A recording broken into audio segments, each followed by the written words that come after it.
ছোটবেলায় হঠাৎ শরীরের কোথাও কেটে গেলে গ্রামের বয়োবৃদ্ধরা ঝোপঝাড় থেকে দুই একটা পাতা ছিঁড়ে নিয়ে এসে হাতের তালুতে পিষ্ট করে তার রস লাগিয়ে দিতেন।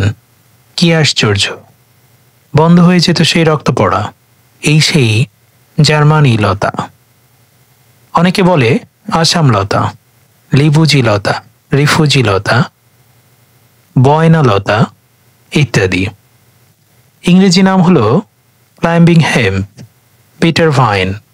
একে মাইল অফ মাইনুট ভাইনও বলা হয়ে থাকে, কারণ দিনে 8 থেকে 9 সেন্টিমিটার পর্যন্ত বাড়তে পারে এই গাছটি।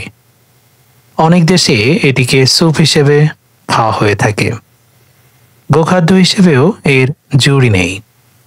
লোকজ ব্যবহার রয়েছে বিভিন্ন দেশে।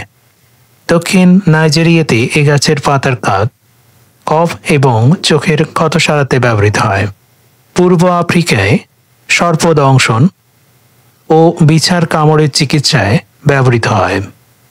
কাটা স্থানের রক্ত বন্ধ করতে, ক্ষুধামন্দা দূর করতে, বমি ভাব বন্ধ করতে, আমাশয় সারাতে এই পাতার রস ব্যবহৃত হয়।